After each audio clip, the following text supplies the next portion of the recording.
Shalom, selamat pagi semuanya. Bersyukur, berterima kasih pada Tuhan. Kalau pagi hari ini kita boleh bangun lagi dengan tubuh yang diberkati, dengan kekuatan kesehatan yang baru yang datang daripada Tuhan. Dan bersyukur, berterima kasih pada Tuhan kalau kita boleh sama-sama datang menghampiri tahta kasih karunia Tuhan, menaikkan pujian, penyembahan kita, menikmati hadirat Tuhan. Bapa, kami bersyukur, kami berterima kasih kepadamu pagi hari ini. Terima kasih buat sepanjang malam tidur nyenyak yang kau berikan bagi kami. Dan pagi hari ini kami boleh bangun lagi dengan tubuh yang diberkati, dengan kekuatan kesehatan yang baru yang datang daripada Tuhan. Kami bersyukur karena Engkau Allah yang setia, yang terus ada dalam hidup kami.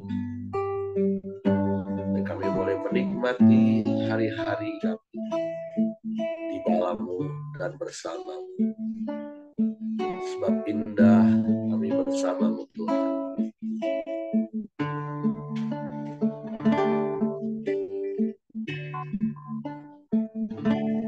Saat indah ku berhadapan denganmu,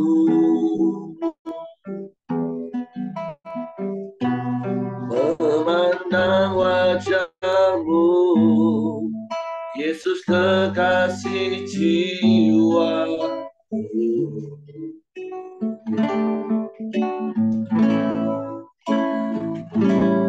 Bawa daku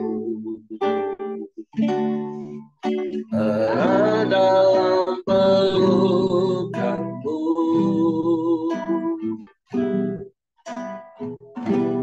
menikmati kasih dan indahnya hadiratmu.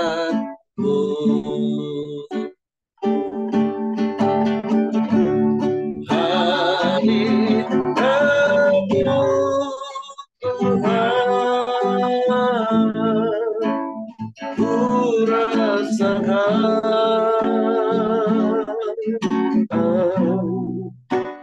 kekudusan-Mu Bapa,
hadiratmu hari aku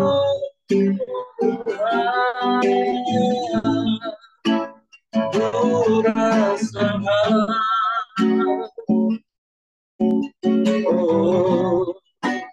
ketulusanmu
Kami tenang dalam hadirat-Mu Tuhan.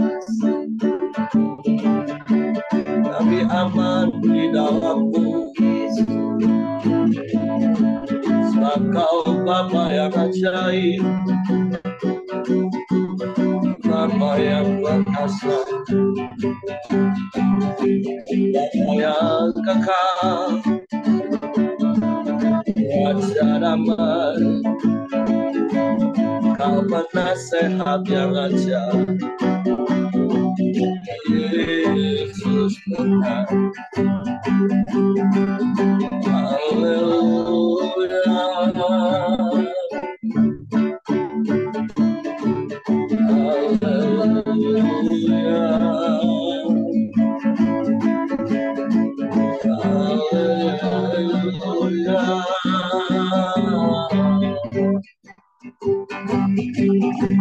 Terpujilah nama-Mu, terpujilah nama-Mu, terpujilah nama-Mu, Yesus Tuhan.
Segalanya bagi kami.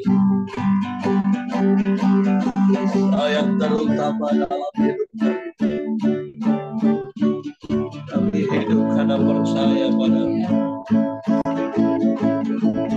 Kami berserah padamu, Yesus Tuhan.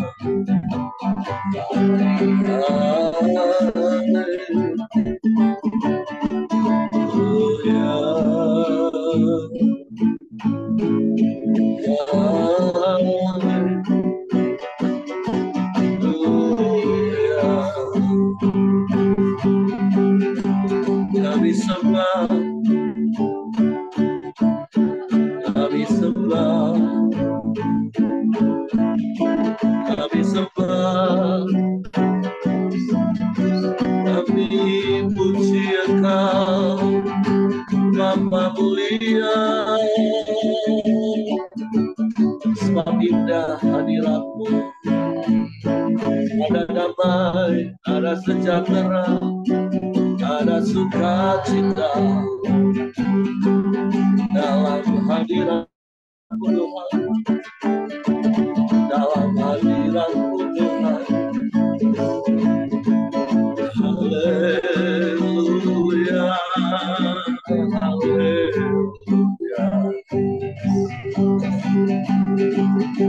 Kami sembah, kami sembah, kami sembah.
Yesus, Yesus, Yesus Tuhan.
Hallelujah.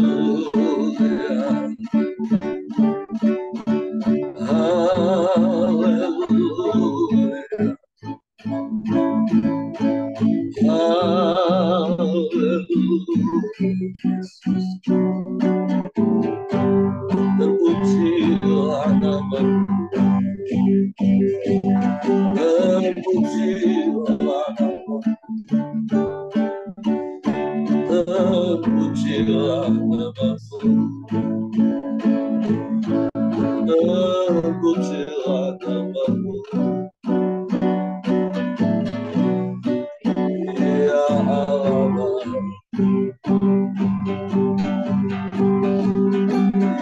Allah, ya Allah, ya Allah, ya Allah.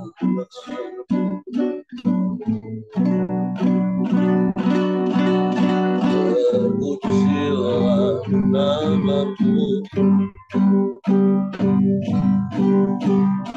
terpujilah namamu,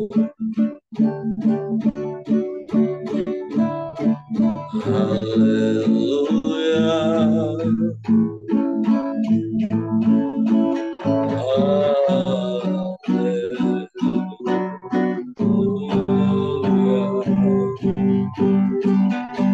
Kami bersyukur, kami punya Allah yang besar. Engkau Allah yang mengasihi kami. Engkau yang menerima kami apa adanya. Engkau yang tidak mengingat salah dan dosa kami. Sebab itu kami mau terus tinggal di dalam-Mu, dan biarlah firman-Mu di dalam kami menguasai, bahkan mengendalikan hidup kami. Sebab Kau Allah yang ajaib, Kau Allah yang dahsyat, Allah yang hebat, Allah yang luar biasa. Kau Allah yang sanggup melakukan segala perkara. Tiada yang mustahil bagimu. Tiada yang mustahil bagi yang percaya kepadamu. Haleluya. Haleluya.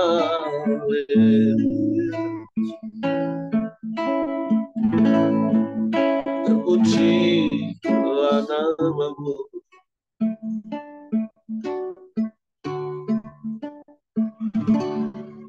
Haleluya.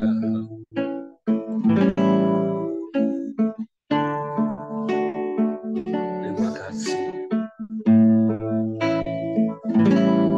Ku hidup karena percaya.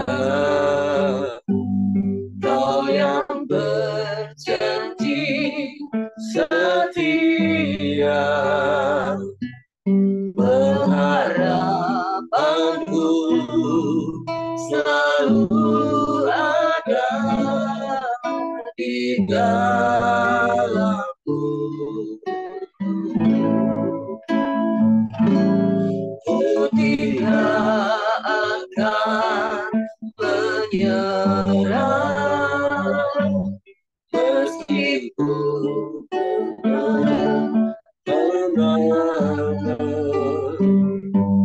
seluruh hidupku dalam genggaman-Mu.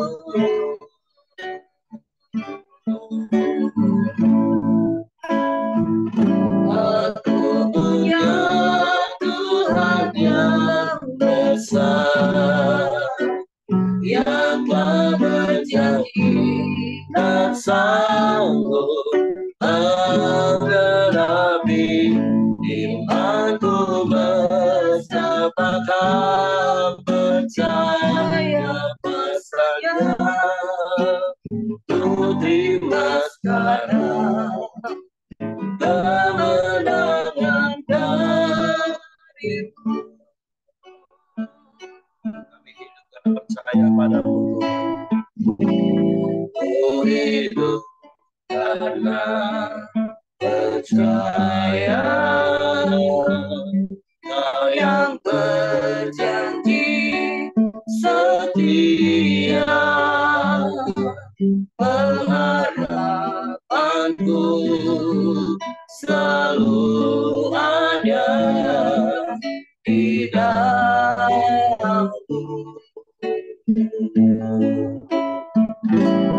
Ku tidak akan menyerah, meski dalam kesesakan, seluruh hidupku dalam genggamanmu.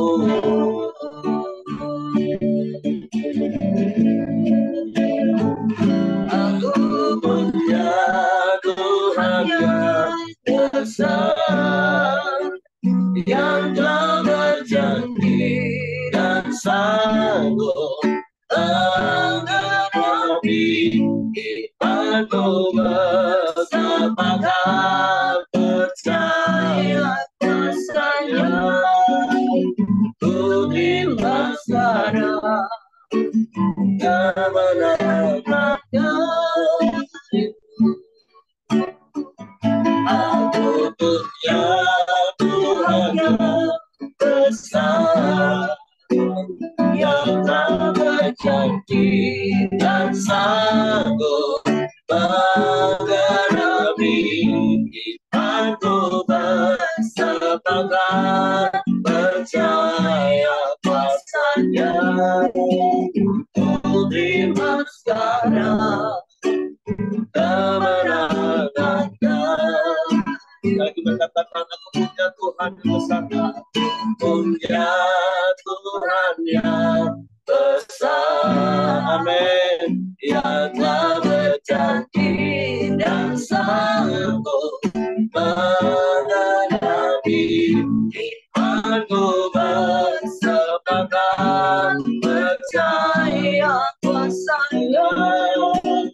Ku terima sekarang, ku terima sekarang, ku terima sekarang, ku terima sekarang kemenangan darimu. Kami percaya kami punya Tuhan yang maha besar, yang sanggup melakukan segala perkara, sehingga kami boleh cakap menanggung setiap pergumulan, setiap persoalan yang Kau izinkan terjadi hari-hari.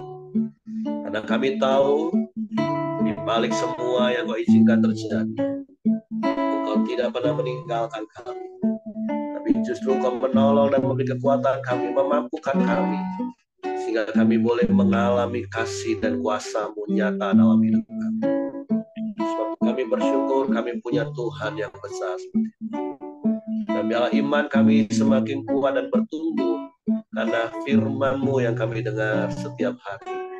Waktu pagi ini kami siapkan hati kami untuk firman. Roh Kudus tolong kami untuk mengerti, untuk kami memahami firman, sehingga kami percaya firman-Mu dan melakukannya dalam hidup kami. Dalam nama Yesus, haleluya, amin. Oke, silakan Ko Aheng. Oke, Pak Heri, terima kasih atas kesempatan yang diberikan untuk bawakan sharing firman Tuhan di pagi yang indah ini. Shalom Bapak Ibu yang diberkati oleh Tuhan. Salam sehat selalu bagi kita semua. Renungan firman Tuhan pada pagi hari ini yaitu di 2 Samuel 17 ayat 1 sampai 29. Demikian akan saya bacakan untuk Bapak Ibu semua. Nah, dengan judul perikopnya, nasihat Ahitofel digagalkan oleh nasihat Husai. Berkatalah Ahitofel kepada Absalom, izinkanlah aku memilih 12.000 orang, maka aku akan bersiap mengejar Daud pada malam ini juga. Aku akan mendatangi dia selagi dia lesu dan lemah semangatnya, dan mengejutkan dia. Seluruh rakyat yang ada bersama-sama dengan dia akan melarikan diri, maka aku dapat menewaskan raja sendiri. Demikianlah aku akan membawa pulang seluruh rakyat itu kepadamu seperti seorang mempelai perempuan kembali kepada suaminya. Jadi engkau mencari nyawa satu orang saja sedang seluruh rakyat tetap selamat. Perkataan ini disetujui oleh Absalom dan oleh semua tua-tua Israel. Tetapi berkatalah Absalom, panggillah juga Husai, orang Arki itu, supaya kita mendengar apa yang hendak dikatakannya. Ketika Husai datang kepada Absalom, berkatalah Absalom kepadanya, demikian, beginilah perkataan yang dikatakan Ahitofel. Apakah kita turut nasihatnya? Jika tidak, katakanlah. Lalu berkatalah Husai kepada Absalom, nasihat yang diberikan Ahitofel kali ini tidak baik. Kata Husai pula, engkau tahu bahwa ayahmu dan orang-orangnya adalah pahlawan dan bahwa mereka sakit hati seperti beruang yang kehilangan anak di padang. Lagi pula ayahmu adalah seorang prajurit sejati. Ia tidak akan membiarkan orang tidur. Tentu ia sekarang bersembunyi dalam satu lubang atau di salah satu tempat.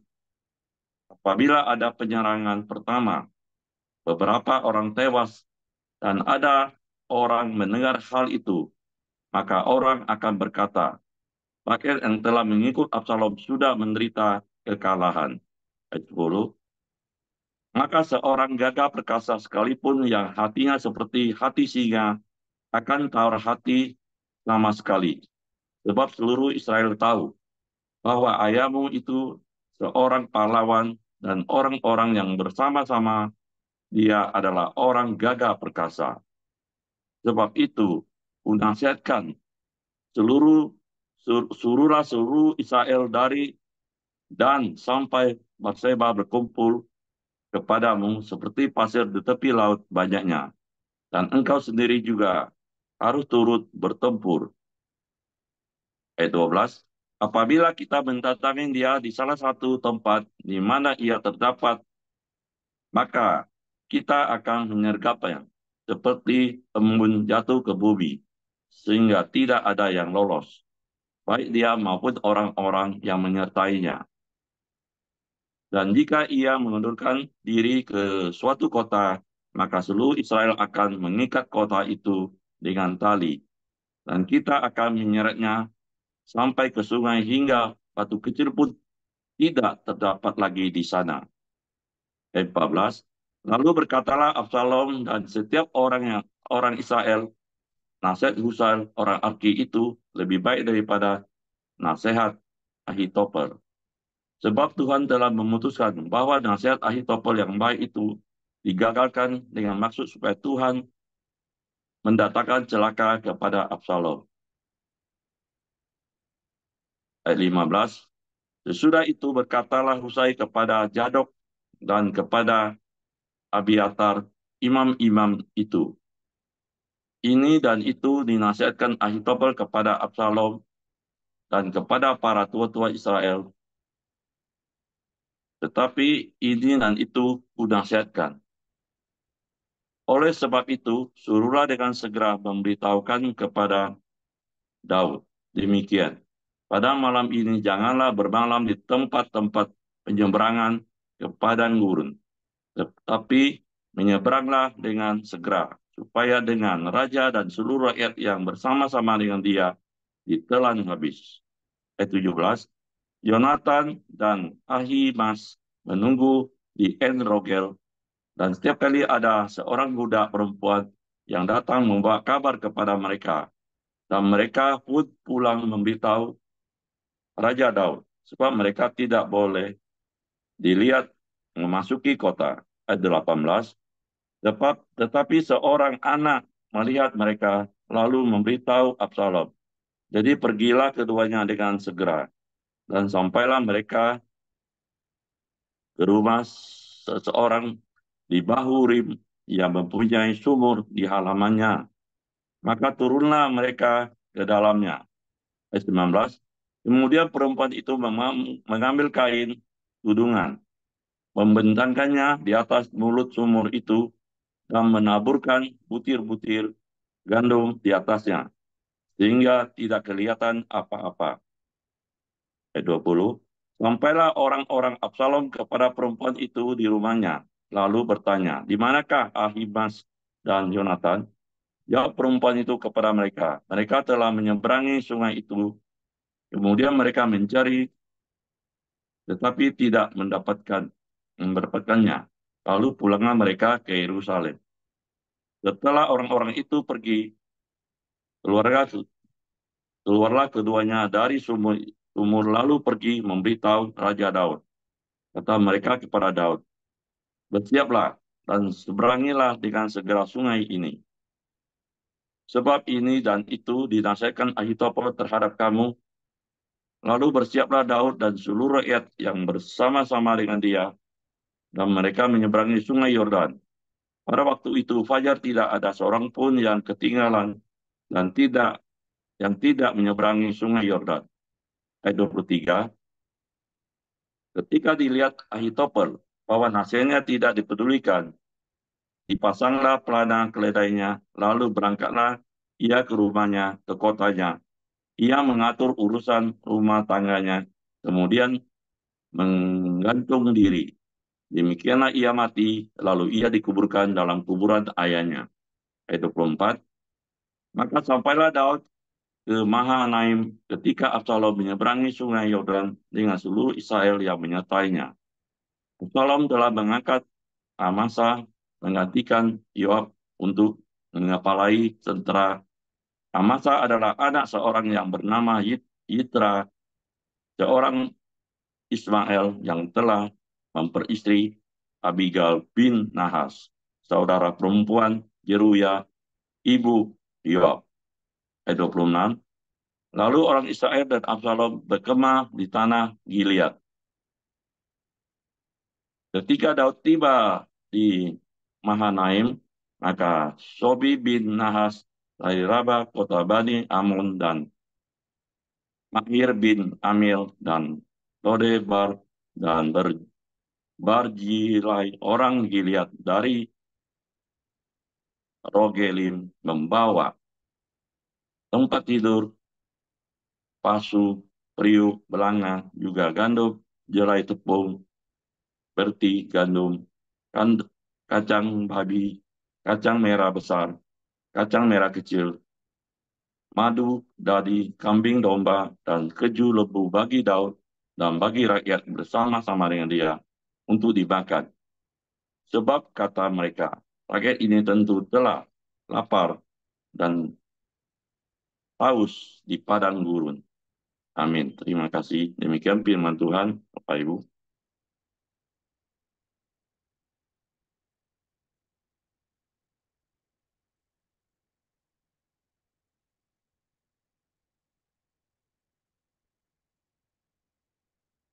Terima kasih.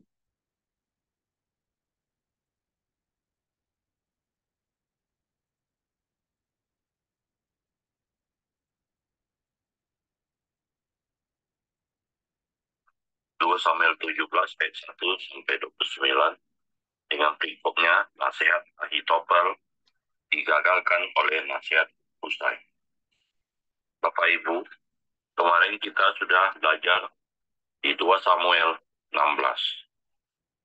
yaitu tentang Daud berada di pelarian keluarga di Yerusalem karena dikudeta. Di pasal 17 ini, kita akan belajar dari satu tokoh yang namanya Ahitofel. Nama ini memang kurang populer. Namun, sebenarnya sosok Ahitofel ini sebetulnya sangat berpengaruh pada kerajaan dan pada zaman kerajaan yang dilakukan oleh Absalom ini. Bapak Ibu semua, Ahitofel adalah seorang di balik bagaimana Absalom bisa melakukan persepakatan gelap. Ahitofel adalah penasihat raja yang sangat berlian dan sangat cerdas dan sangat cerdik. Dan dia tahu bagaimana seharusnya melakukan yang terbaik untuk memuluskan tujuannya tersebut terjadi. Nah, Bapak Ibu, soal bagaimana Absalom dia bisa melakukan kudeta kepada ayahnya, itu sebetulnya juga tidak lepas dari campur tangan Ahitofel ini. Jadi Ahitofel inilah yang merancang bagaimana caranya membangun persepakatan gelap.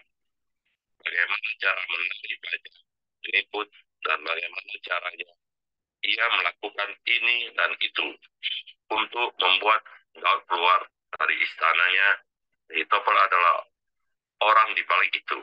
Lalu Ahitofel juga lah orang yang memberikan nasihat kepada Absalom untuk melakukan hal yang sangat jahat, memperlakukan gundi-gundi Daud, yaitu di 2 Samuel 6 ayat 21 saya bacakan untuk Bapak Ibu.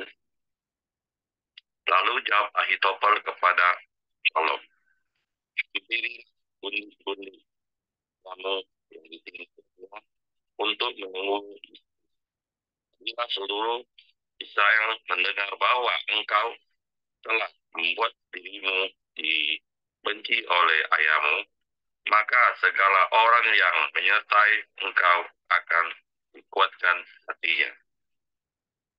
Lagi-lagi trik yang hebat yang dirancang oleh Ahitofel untuk menguatkan posisi Absalom sebagai Raja Israel pada waktu itu.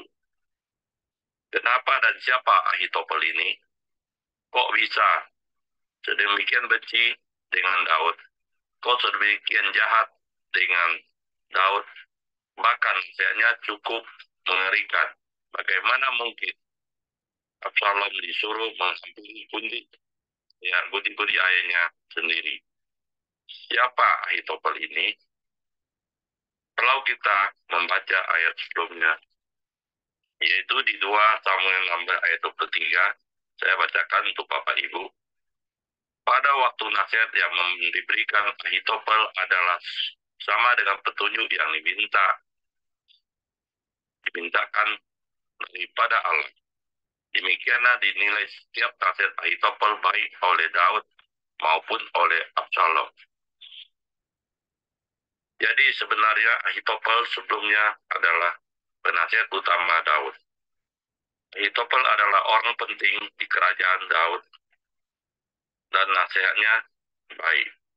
Nasihatnya ini mencerahkan.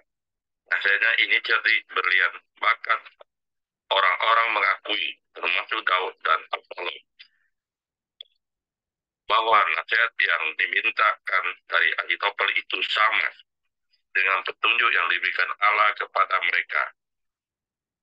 Jadi betapa luar biasanya Ahitofel ini dari orang kepercayaan Daud, dari orang yang sedemikian berhikmat, kok tiba-tiba bisa berubah 180 derajat. Malah memusuhi Daud dan malah membenci Daud dan berpihak kepada Absalom. Kenapa hal itu bisa terjadi? Secara eksplisit tidak diceritakan di dalam Alkitab. Apa yang membuat hati Ahitofel bisa memusuhi dan juga membenci Daud sedemikian rupa. Tetapi ada kaitan, ada benang merah. Mungkin saja ini yang menjadi penyebab Ahitofel benci kepada Daud dan kemudian berpaling dari Daud dan memihak kepada Absalom. Ini berkaitan dengan rentetan peristiwa yang terjadi sebelumnya, yaitu ketika Daud berzina dengan Batseba. Tidak hanya berzina dengan Batseba, tetapi Daud juga merancangkan rencana untuk membunuh Uria, suami dari Batseba itu. Sehingga Daud sekarang mengambil Batseba sebagai istrinya. Rupa-rupanya Ahitofel itu adalah kakek dari Batseba itu sendiri. Sebab Batseba adalah Eliam, yaitu di 2 Samuel 11 ayat 3. Saya bacakan untuk Bapak Ibu, semua kita sama-sama perhatikan. Lalu Daud menyuruh orang bertanya tentang perempuan itu dan orang itu berkata, "Itu adalah Batseba binti Eliam." istri Uria orang Het itu, Batseba binti Eliam. Jadi artinya Batseba anak Eliam.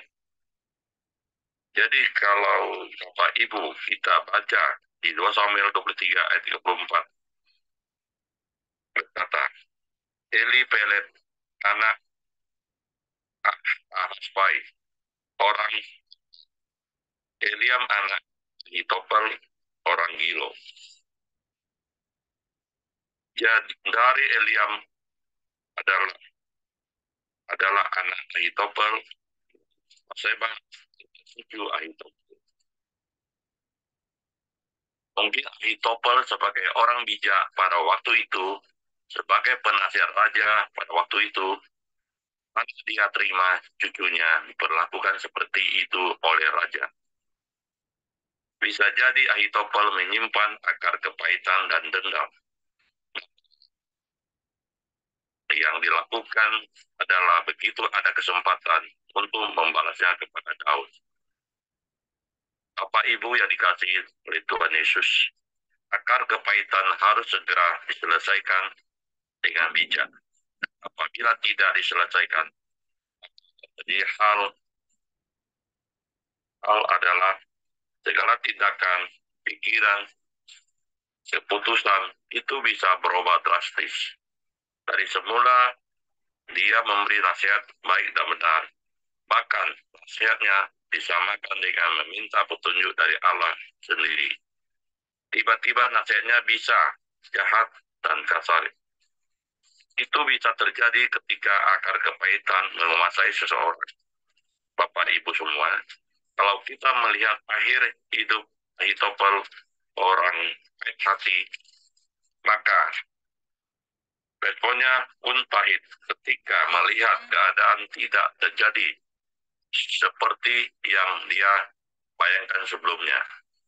Jadi ketika Ahitofel memberikan nasihat kepada Absalom tentang apa yang harus dilakukan untuk terus mengejar Daud dan menghabisi Daud dan pasukannya, maka datanglah Husai. Saya percaya Husai ini dipakai Tuhan untuk menolong Raja Daud. Husai ini menggagalkan nasihat Ahitofel. Jadi Husai mempengaruhi Absalom agar tidak mendengarkan nasihat Ahitofel. Sehingga benar Absalom lebih percaya kepada nasihat Husai daripada nasihat Ahitofel. Apa yang terjadi setelah nasihatnya tidak didengar oleh Raja Absalom?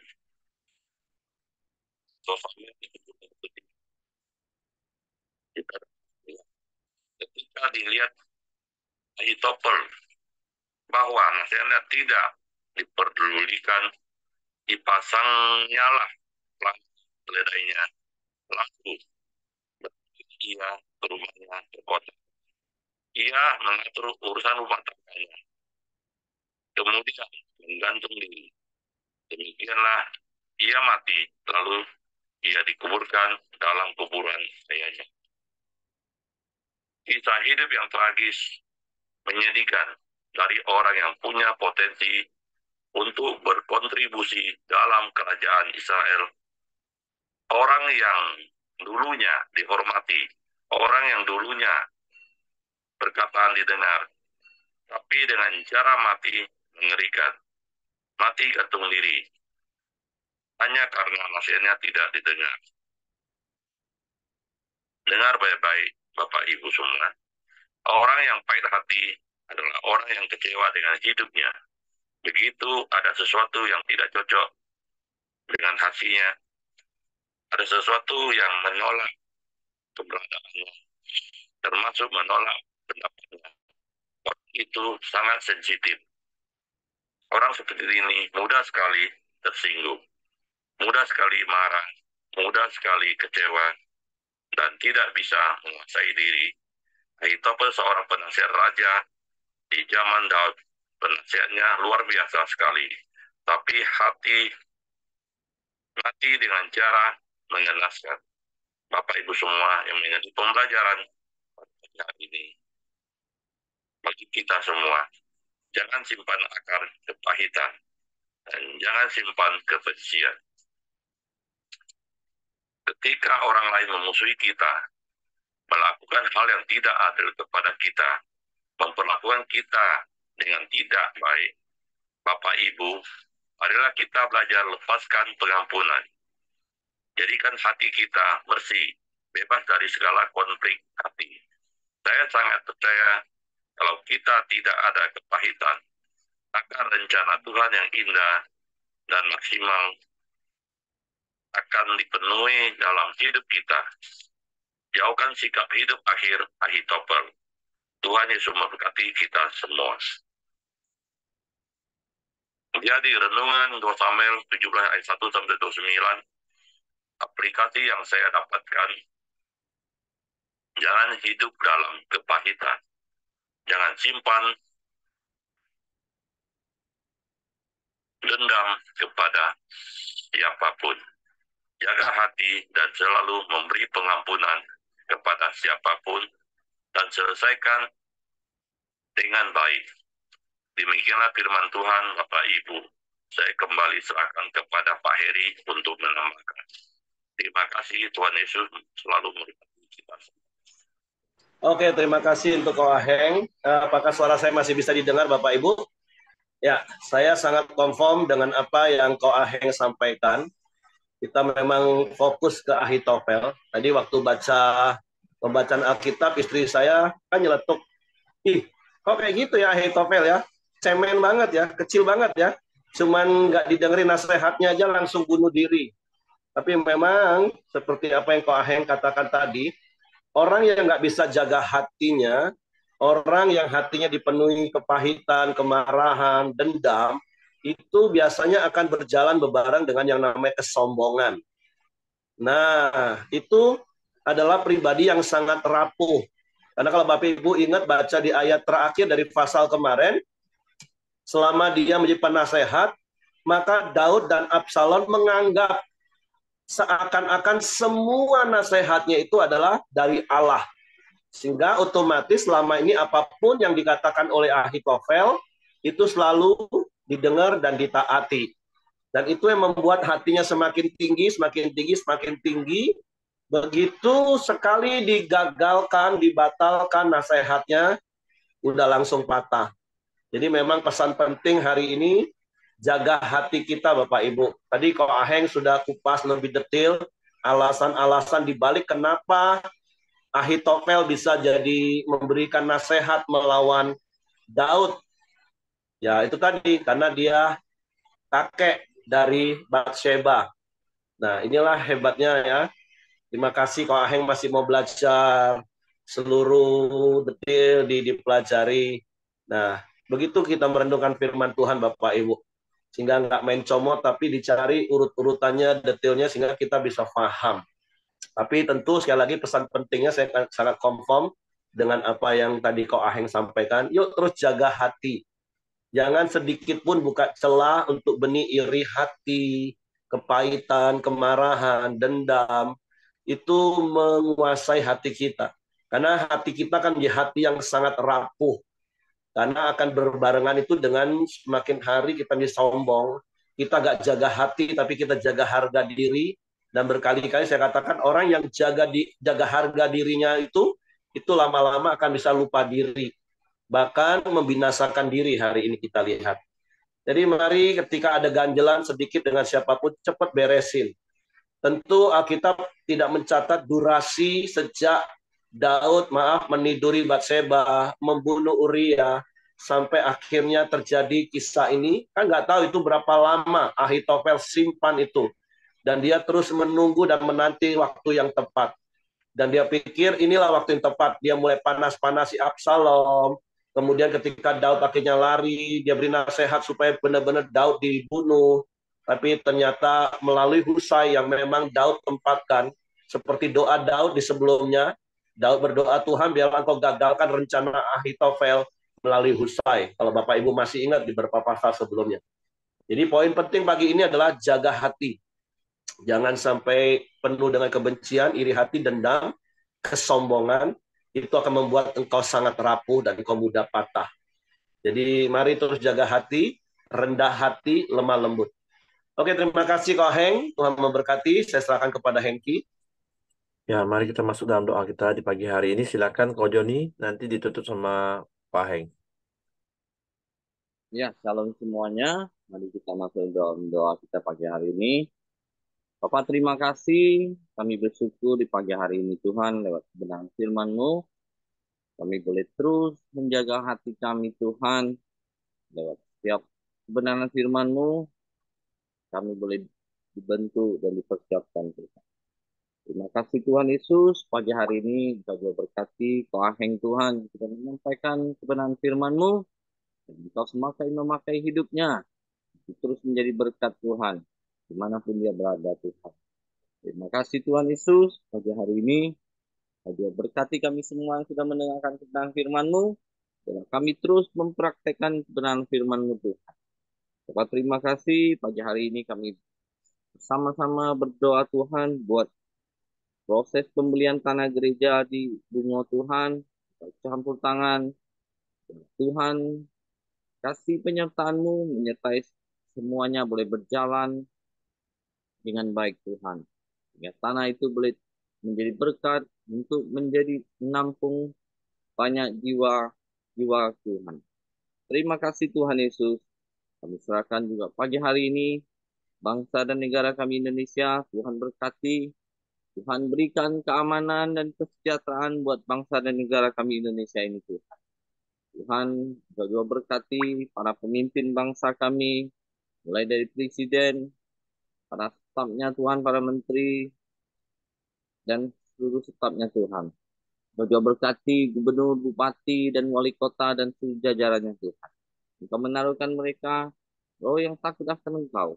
Sehingga mereka boleh memimpin bangsa kami ini dengan adil dan benar Tuhan. Terima kasih Tuhan Yesus. Pagi hari ini kami serahkan setiap doa-doa kami ke dalam tangan-Mu Tuhan. Engkau yang menyertai Tuhan. Bapak terima kasih. Kami bersyukur. Hanya dalam nama Yesus kami berdoa. Amin. Bapa di surga, kami kembali ucap syukur pada pagi yang indah ini ya Tuhan. Engkau selalu baik bagi kami semua, bahkan Engkau telah berikan kekuatan kesehatan ya Tuhan Yesus. Sehingga pada pagi hari ini kami semua grob di dalam Quran ini ya Tuhan, dapat menyembah, memuji, memuliakan nama Engkau. Bahkan kami telah sama-sama sharing kebenaran firman-Mu ya Tuhan. Dan aplikasi yang kami dapatkan ya Tuhan, kami harus selalu jaga hati, kami mau hidup ya Tuhan dengan baik ya Tuhan Yesus, tidak hidup dalam kepahitan, dan kami tidak simpan dendam, kami tidak sombong ya Tuhan, dan kami juga ya Tuhan senantiasa murah hati ya Tuhan. Engkau sungguh sangat baik pada kami ya Tuhan, Engkau telah mengajarkan kami, Engkau telah menasihatkan kami ya Tuhan, supaya kami tetap belajar ya Tuhan firman-Mu, dapat kami praktekkan dalam tiap kehidupan kami ya Tuhan Yesus. Engkau sungguh baik bagi kami semua ya Tuhan. Pada pagi hari ini ya Tuhan Yesus, apapun yang kami lakukan ya Tuhan, dari pagi hingga sore nanti ya Tuhan, setiap pelayanan, setiap pekerjaan kami yang kami lakukan, Engkau berkati, Engkau urapi tiap kami ya Tuhan, Engkau berikan kami ya Tuhan, roh hikmat ya Tuhan, supaya kami tetap mempermuliakan Engkau dimanapun kami berada ya Tuhan Yesus. Kiranya damai sejahtera, kekuatan kesehatan yang berlimpah-limpah ya Tuhan, Kau curahkan bagi kami semua. Dari sekarang bahkan sampai selama-lamanya Tuhan. Di dalam berkat nama Tuhan Yesus kami berdoa dan syukur. Engkau cahaya Tuhan dan juru selamat kami hidup dari sekarang bahkan sampai selama-lamanya. Haleluya. Amin. Oke, semangat pagi. Selamat beraktivitas. Tuhan memberkati.